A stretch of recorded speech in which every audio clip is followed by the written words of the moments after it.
show called Battle Dome. And it was like American Gladiators on steroids. Okay. And the first thing I ever auditioned for, and I got it. And now my life changed. It was in front of the camera.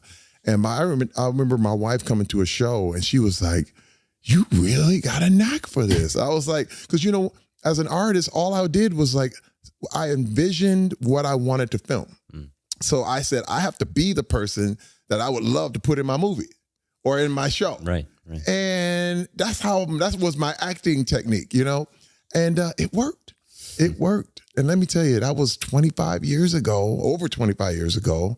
And I can't believe the career that's happened. Yeah, it's kind of wild because you kind of follow, I almost like looking at, I feel like I was holding on to a log and you just let the river take you where it goes. You know what I mean? And don't resist anything.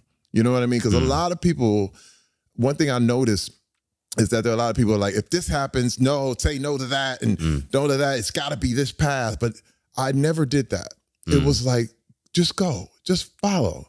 Like the fact that the audition was presented to me and I went, that's changed my life forever. So I knew as new opportunities come, try it, go for it. You don't know if this is going to be the key for you or not. Terry, that reminds me of something you said about Arnold Schwarzenegger from working with him. You mentioned that he encouraged you to try everything. Yes. Drama, comedy, horror, all sorts of films. Yes. But I wanted to ask, what was an opportunity that you went after that scared you the most? It's funny you would mention Arnold Schwarzenegger because I have a story about that. It's funny because the first time I got a movie role, it was a movie called The Sixth Day with Arnold Schwarzenegger. It was giant. It was $100 million movie shooting in Vancouver. And I had never acted before. Like I had done this TV show Battle Dome, which was kind of a game show and all that, but not like, you know, here I am. This is a big movie. And I will never forget my scene with Arnold. I was supposed to walk up to him on his steps of his house. And I was like, Adam Gibson, come with us. And I walked up there and Arnold turns around, looks me in my face. And I'm like, and I didn't say a word. I couldn't speak.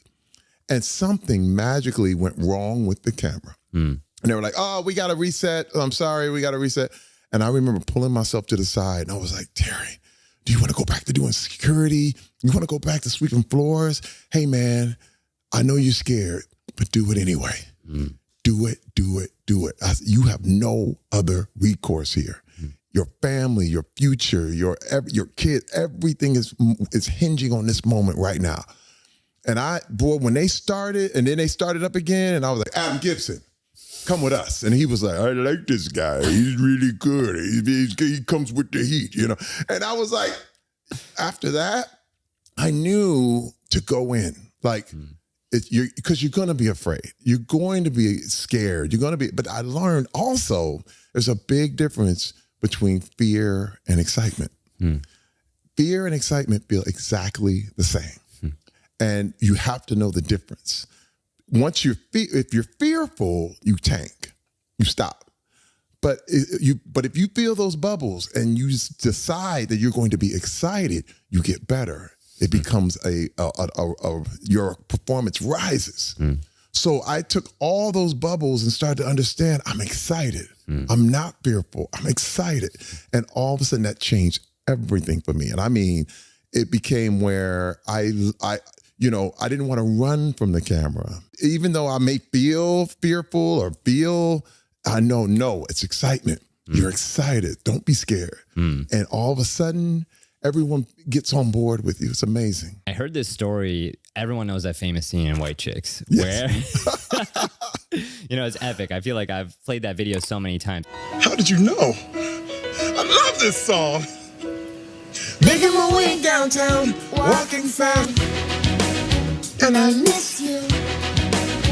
And now I wonder. I heard you did that in one take, Terry. That's right. Well, take me through that moment. How did that happen? Well, you have to understand, I was in my hotel room practicing that probably for a month straight, right? One scene? Listening to the song all day long, all day long, to the point where I was getting all the little things and anything. I just wanted it to be pivotal, right? And when I sat in that car and they started filming, I was like, please just run the camera because I'm ready to give it up. And the moments when, they discovered that whole little, it was just flowing. I mean, it's funny. I even realized how when you see great athletes like Steph Curry doing his thing, you can see it when he's on, when Jordan scoring 63 as his rookie year, it's like time stops and you can do no wrong. That's how it felt on that set of White Chicks. Everything flowed. Every line just flowed out of me, man. I was going, this is a spiritual experience. You know what I mean? On the most stupid movie ever. You know what I mean? But that's why it still lasts to this day. It took a lot of preparation. I was in that room, like I said, for a whole month doing that practice. You're just listening to Vanessa Carlton on repeat. All the time, all day long, nonstop.